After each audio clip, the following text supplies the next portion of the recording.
Good afternoon, Khalsa Alliance.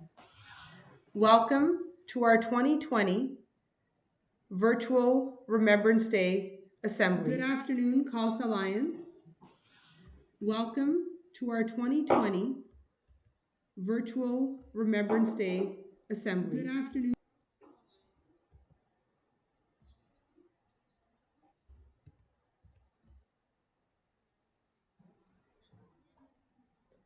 So, I just wanted to share with you, with the help of Ms. Sidhu, we've put together a PowerPoint just to speak about the importance of Remembrance Day. So, what is Remembrance Day? It's a Memorial Day observed in all of our Commonwealth states since the end of World War One to remember the members of armed forces who died in the line of duty. And the Remembrance Day ceremony has played a major role in remembrance since 1931. You will see Remembrance Day ceremonies throughout the country on November 11th. Every year, at the 11th hour of the 11th day of the 11th month, we gather in parks, community halls, workplaces, schools, and homes to stand in honor of all who have fallen. Together, we observe a moment of silence. We mark in this moment of silence, we remember and we mark the sacrifice of all the fallen and the ones who survived and returned, to acknowledge the courage of them and those who still serve. Why do we remember? We often associate the poppies that you're wearing, the Remembrance Day Assembly, with the Royal Canadian Legion. And this Legion serves veterans, and they serve military and RCMP members and their families to promote remembrance. Through these initiatives, we honor and remember our fallen veterans and help ensure that Canadians never forget. The really important part here is that students often think, why am I remembering something that happened over 100 years ago? And the reason is, yes, to honor those veterans, yes, to honor their sacrifice so that we could have our freedoms today. But it's also so that going into the future, we remember what these wars, what these struggles for power do to our society, and how much sacrifice it takes to ensure that we have our rights, to ensure that we have freedom. The Legion, the Royal Canadian Legion, plans and coordinates the annual ceremonies in communities across the country, including the big national ceremony that you can see on any Canadian TV station on November 11th that takes place in Ottawa. The most popular activity that we know about is the annual Poppy campaign that leads up to Remembrance Day. You were all given a poppy today. We went to some of the classes. We asked for a possible donation if students were willing, so that the donations go into supporting our veterans. And the Legion members distribute tens of millions of poppies every single year. There's a lot of different ways that we can show our appreciation and remember. We can make a donation to the Poppy Trust Fund. We can say thank you to a veteran. We can wear a poppy. We can honor a fallen veteran on the Legion's wall of honor and remembrance. We can plant poppy seeds. We can visit a cenotaph. We can invite a Legion branch to make a presentation at a school or community group, and we usually do. We always, at Khalsa schools, our traditions are we always invite a Legion member, and we always invite a Sikh war veteran because many Sikhs served in World War One and World War Two also, and their contributions are memorable. We can wear or display commemorative items from the Poppy store. We can visit the Canadian War Museum. We can volunteer to help veterans. I would argue that the most important way that we can remember is that we can learn about the history that led up to these events so that we in the future, you in the future, as our leaders, as contributing members of society, know what leads to these events and recognize them when they happen again, because they will. And so it is our job collectively as a community, it is your job to learn about them so that we can prevent these massive world wars from happening. So, just a little bit about the poppy that you are wearing today. The person who first introduced it to Canada and to the Commonwealth states was Lieutenant Colonel John McCrae of Guelph, Ontario. He was a Canadian medical officer during the First World War. He penned the poem in Flanders Fields on a scrap of paper in May 1915 when one of his fellow soldiers died.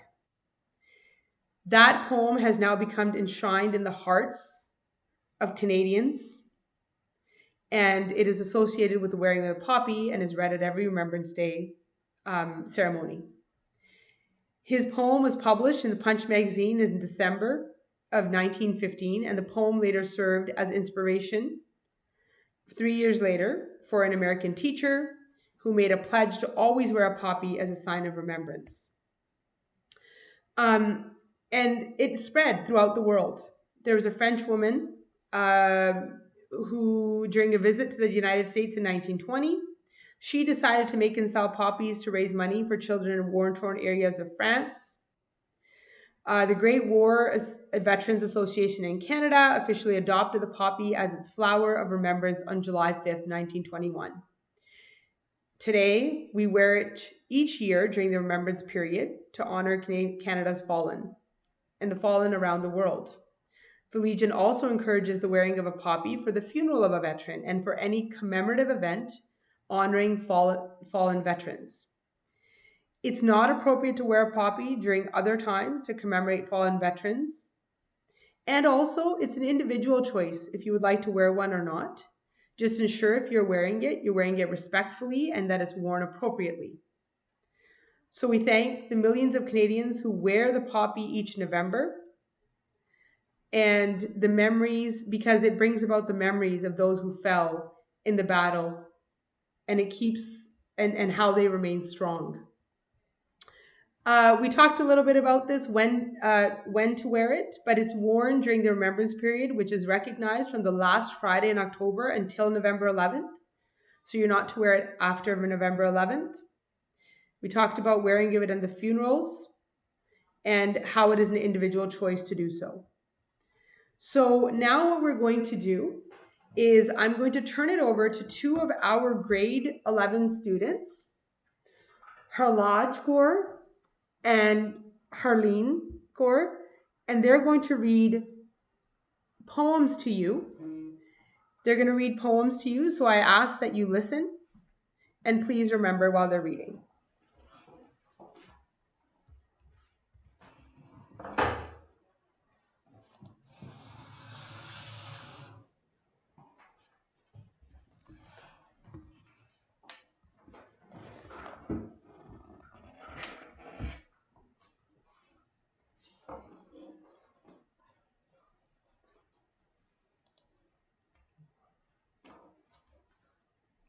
Good morning. Today we'll be presenting two poems titled In Flanders Fields and a Night Attack in honor of Remembrance Day. In Flanders Fields was written by Lieutenant Colonel Dr. John McCrae, who lived from 1872 to 1918. He was a medical doctor who had graduated from the University of Toronto, Ontario. He was very fond of poetry. In Flanders Fields was written on May 3, 1915, after the Second Battle in Ypres, Belgium. He wrote the poem after a death of a close friend, whose name was Lieutenant Alexis Homer, who was killed in action during the Second Battle of Ypres. After the funeral of his friend and reading of the poem, he discarded it. A few fellow soldiers retrieved the poem, and the poem was first published in London, England on December 8, 1915, in a British magazine called The Punch. John McCrae loved poetry before he studied medicine. Poppies grew on the fields of the dead buried soldiers, which inspired this famous poem. Each year, his poem is read around the world and here in Canada on November 11th, which is Remembrance Day. Remembrance Day for all the men and women who paid the ultimate sacrifice by giving their lives for our freedom and democracy. Sadly, Dr. John McCrae died on January 28, 1918, by pneumonia from the flu. He passed away before the war ended and his return to Gulf, Ontario. In Flanders fields, the poppies blow. Between the crosses, row on row, that mark our place, and in the sky, the larks still bravely singing fly. Scarce heard amid the guns below, we are the dead, short days ago. We lived, felt dawn, saw sunset glow, loved and were loved, and now we lie in Flanders fields. Take up our quarrel with the foe, to you from failing hands we throw. The torch be yours to hold it high, if ye break faith with us who die. We shall not sleep through poppies grow in Flanders fields. The second poem which we will be reciting is called A Night Attack, which was written by Siegfried Sassoon, a poet who lived from 1886 to 1967, who was best remembered for his angry and compassionate poems about World War One. Being a soldier, Sassoon served with the Royal Welsh Fusiliers, seeing action in France in late 1915. He received the Military Cross for saving a wounded soldier under fire from German troops. He survived the war to become a noted poet and was greatly influenced by how savage the war was in 1914 to 1918, World War One. Another attack. The rain stunted the body still haunts me still, and I remember things I'd best forget. For now we are marched to a green trenches land, 12 miles from battering guns along the grass. Brown lines of tents and hives for snoring men, wide radiant waters face the floating sky. Below dark shivering trees, a living clean comes back with thoughts of home and hours of sleep. Tonight I smell the battle miles away. Gun thunder leaps and thuds along the ridge. The spouting shells dig pits in fields of death, and wounded men are moaning in the woods. If any friend be there whom I have loved, God speed him safe to England with a gash. It's sundown in the camp, some youngsters laugh, lifting his mug and drinking health to all who come unscathed from the unpitying waste. Terror and ruin lurk behind his gaze. Another sits with tranquil, musing face, puffing his pipe and reading of the ground. His last scrawled letter lies upon his knee. The sunlight falls, ruddy from the west, upon their heads. Last week they might have died, and now they stretch their limbs in tread content. One says the bloody Boche has got the knock, and soon they'll crumple up and chuck their games. We've got the beggars on the run at last. Then I remember someone that I'd seen, dead in a squalid, miserable ditch. Heedless of toiling feet that trod him down, he was a Prussian with a decent face, young, fresh, and pleasant, so dare I say. No doubt he loathed the war and longed for peace, and cursed our souls because we'd killed his friends. One night he yawned along a half-dug trench. Midnight and then the British guns began, with heavy, sharp, and bursting low and hose, whistling to cut the wire with blinding day. He didn't move, the digging still went on. Men stopped, shoveled, someone gave a grunt, and moaned and died with agony in the sludge. Then the long his shells lifted and stopped. He stared into the gloom, a rocket curved. Then rifles rattled angrily on the left. Down by the wood, and there was noise of bombs. Then the damned English loomed in scrambling haste. Out of the dark and struggled through the wire, and there were shouts and curses, someone screamed. When men began to blunder down the trench without their rifles, it was time to go. He grabbed his coat, stood up, gulping some bread, then clutched his hand and fell. I found him there in the gray morning when the place was held. His face was in the mud, one arm flung out as he crumpled. His sturdy legs, were bent beneath his trunk, heels to the sky. Thank Thank you. you.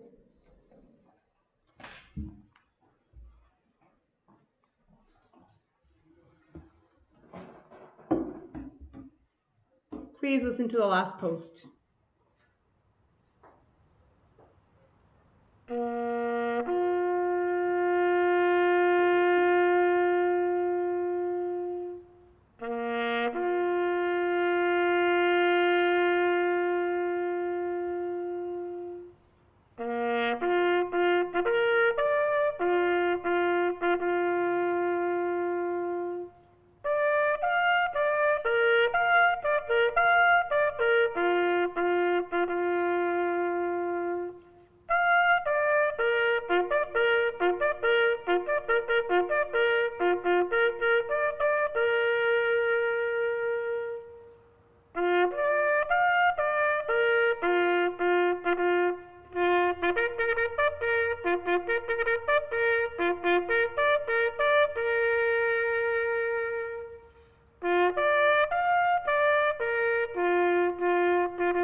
I'm just going to notice 2 minutes of silence.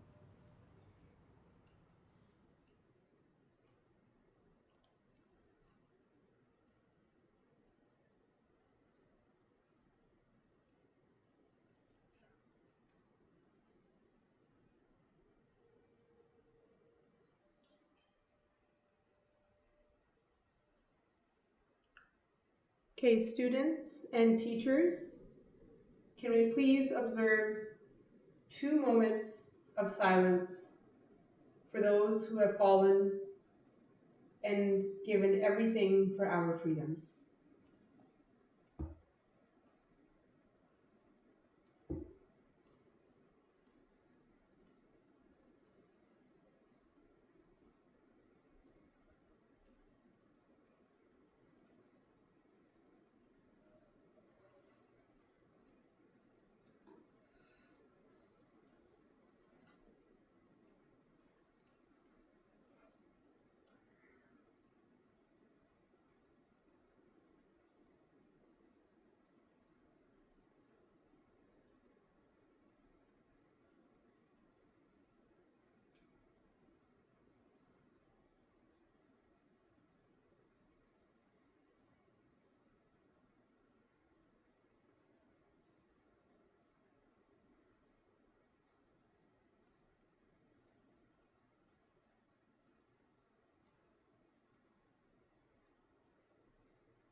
Thank you so much, Khalsa Secondary School students and staff, for joining us in remembering those who have fallen and contributed to the society that we have today.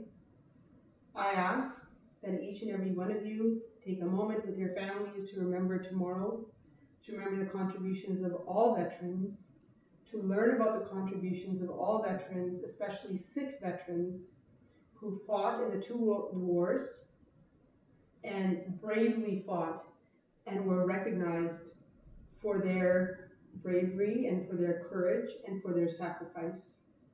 Thank you for joining us, and we hope next year that we can remember together.